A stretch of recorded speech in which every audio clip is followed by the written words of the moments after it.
आप सबको प्रणाम करता हूँ, आप सबका स्वागत करता हूँ।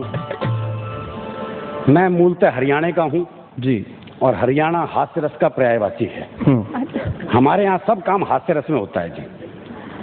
हरियाणा में तो प्रेम प्रदर्शन तक में हास्य रस होता है। वो हरियाणा के एक बस कंडक्टर का ब्याह हुआ तो पहली रात को जब कमरे में पहुंचा तो पलंग पे बैठी हुई दुल्हन से जो उसका पहला संवाद था वो उसके प्रेम प्रदर्शन का चरमोत्कर्ष था।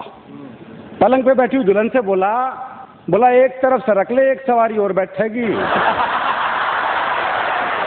तो इससे ज्यादा पैर दिखाई नहीं सकते जी हम। वही बहुत अच्छे। ये इसलिए ऐसा है कि हमारे यहाँ साधु तक ऐसे हैं। हाँ, वो हरियाणा में 7 साधु चटाई बिछा के बैठे थे, धूनी रमा रखी, चटाई बिछा रखी।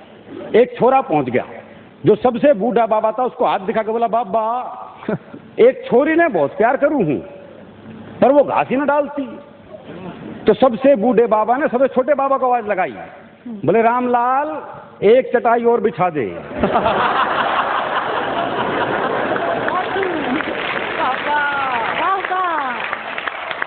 तो हमारे यहाँ तो बाबा भी सारे चटाई वाले हैं जी।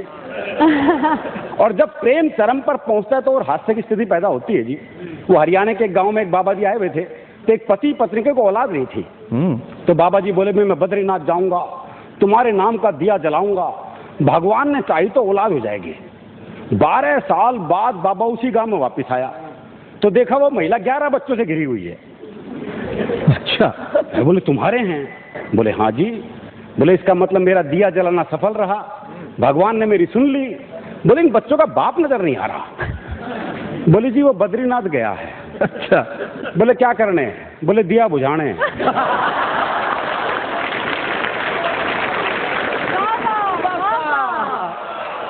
तो हमारे यहाँ तो बाद में दिया बुझाने की भी जरूरत पड़ती है जी।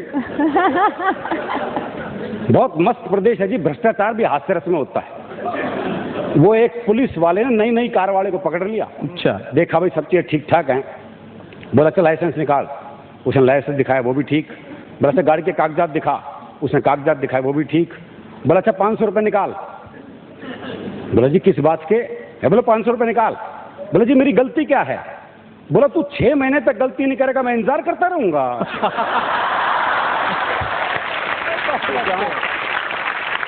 जहाँ भ्रष्टाचार भी हास्य रस में हो तो वहां आप कल्पना कर ही सकते हैं जी। एक छोटी सी कविता सुनाता हूँ। सुना। एक आदमी ने धरती से किया प्रस्थान और यमराज के कक्ष में घड़ियां ही घड़ियां देखकर रह गया हैरान। अच्छा। हर देश की अलग घड़ी थी, कोई छोटी कोई बड़ी थी, कोई दौड़ रही थी कोई बंद, कोई तेज थी कोई मंद। उनकी अलग अलग रफ्तार देखकर आदमी चकराया। कारण पूछा तो यमराज ने बताया हर घड़ी की उसी हिसाब से रफ्तार जिस हिसाब से हो रहा है उस देश में भ्रष्टाचार। आदमी ने चारों तरफ नजर दौड़ाई लेकिन भारत की घड़ी कहीं भी नजर नहीं आई।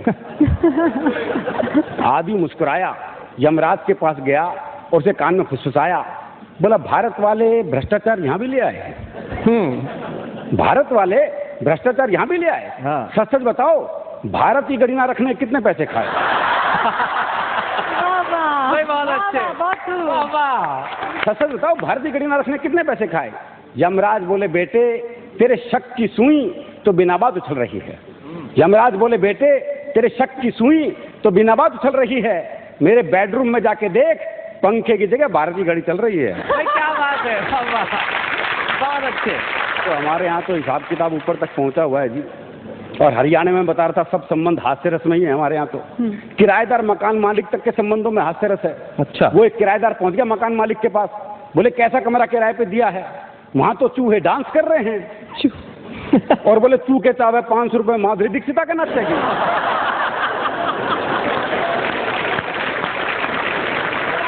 वही बहुत अच्छा। तो जब ये संबंध ऐसे हैं तो सास बहू दामाद ये तो हास्य रस से भरे ही पड़े हैं। वो एक बहू जो है अपने मायके गई तो माँ ने पूछा, बोले बेटी दामादो खाने में क्या पसंद है? बोले जी बथुआ बहुत पसंद है। बथुआ बहुत बढ़िया। अब जब दामाद बहू को लेने आया तो बथुए का साग, बथुए की भूजी, बथुए का रायता, बथुए की रोटी, बथुए का पराठा और तो और सलाद में ही बथुआ। अगला 2 मिनट तो थाली देखता रहा। फिर बोला सासू इससे अच्छा मैंने बचवे खेत में छोड़ आती।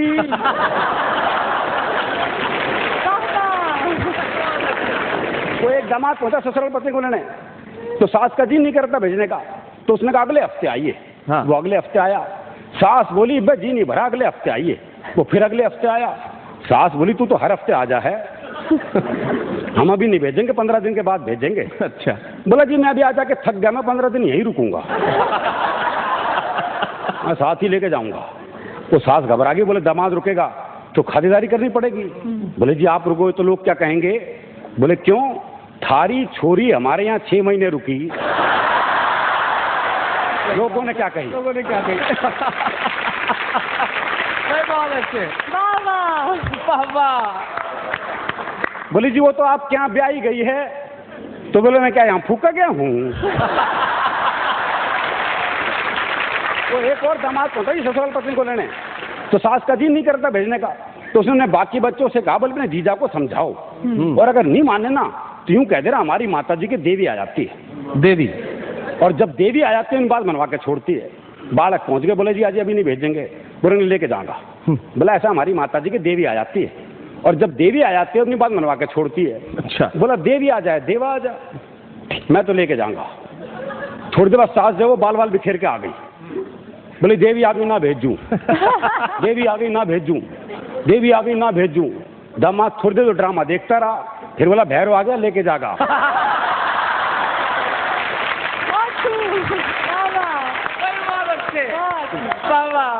तो बड़ा भैरवनुमा मामला है जी। और ऐसा नहीं है कि हरियाणा में दामाद इसे जवाब देते, हरियाणा में सास में से जवाब देती है जी। हाँ। वो एक का दामाद बहुत काला था, बहुत ही काला भाई, सुपर काला। अच्छा। जब ससुराल आए तो सासू बोली बटेऊ इस बार तो 15-20 दिन रुक जा। अच्छा। बोले क्या बात है भाई? सासू बड़ी खातिरदारी के मूड में है। बोले क्या करेगी सासू? बोले कुछ नहीं, दूध दही खा और मौज कर, तेरे बहाने थोड़ा बहुत दूध हमने मिल जाएगा। बोले मेरे बहाने क्यों कर मिल जाएगा? बोली कुछ नहीं, हमारी भैंस का काचड़ा मर गया, इतना देख के भैंस दूध तो दे देगी। दामाद की मार्केट वैल्यू है जी। उल्टा जवाब हरियाणा का आदमी देता है, और उल्टे जवाब का एक अलग सौंदर्य है जी। जब बात अगर जवाब सीधा हो तो बात का मजा ही खत्म। मजा ही क्या, ठीक बात। मुझे जाने वो एक हरियाणा की कैदी को फांसी से जाओ गई। जब उसे फांसी पर ले आ रहे थे जेलर ने पूछा, बोले अपनी अंतिम इच्छा बता। तो हरियाणा का कैदी बोला बोले पूरी करेगा? बोले हाँ। बोले पक्का? बोले हाँ।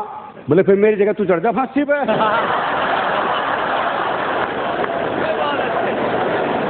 जो उल्टे जवाब का सौंदर्य है, इस पर एक आपको शुद्ध हास्यरस की कविता सुनाता हूँ जी।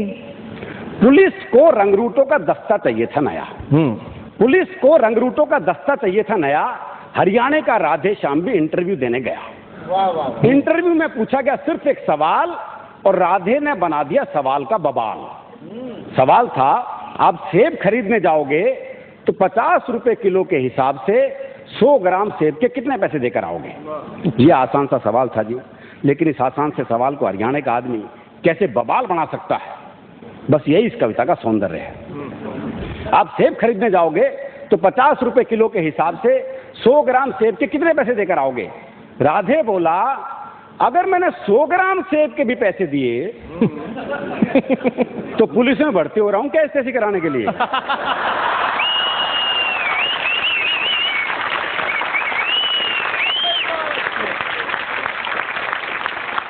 साहब को जवाब में मजा आया। अच्छा। उन्होंने सवाल को आगे बढ़ाया। अच्छा मैं खरीदने जाऊं तो मुझे कितने के मिलेंगे?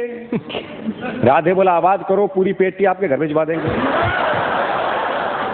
अच्छा तुम्हारी पत्नी तो पुलिस में नहीं है ना, वो जाएगी तो 100 ग्राम सेब के कितने पैसे देकर आएगी? राधे बोला साहब मैं अपनी पत्नी को आपसे ज्यादा जानता हूं, उसे खरीदारी का है बहुत चाव, पर उसे 100 ग्राम खरीदने होंगे तो 100 ग्राम का ही पूछेगी भाव। सही बात है। 100 ग्राम खरीद 100 ग्राम का ही पूछेगी भाव। अच्छा तुम्हारा भाई जाए, अगला भी उसी सवाल के पीछे पड़ा हुआ है। ये नहीं कि भी वो जवाब नहीं दे रहा तो सवाल बदल दे, पर दिक्कत है वो भी हरियाणा का। अच्छा तुम्हारा भाई जाए, जी भाई को तो मैंने कई बार बाजार जाते देखा है, पर वो तो कहीं पौवा तो कभी गुटखा लाता है, ये बुलाते तो मैंने उसे आज तक नहीं देखा है। अच्छा तुम्हारी बहन जाए कोई, जी मेरी एक बहन थी, उसकी शादी कर दी, अब वो जाने या बहन हुई। बहन हुई। बहुत अच्छे। राधे श्याम तुम्हारे पिताजी भी तो बाजार जाते हैं जी, उनके दांत नहीं है, वो बस केले खाते हैं।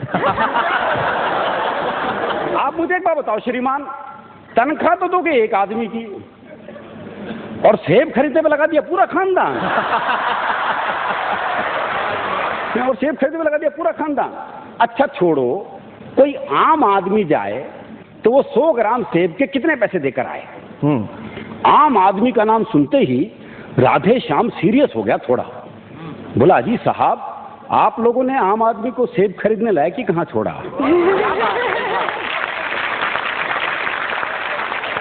अजी साहब, आप लोगों ने आम आदमी को सेब खरीदने लायक ही कहाँ छोड़ा?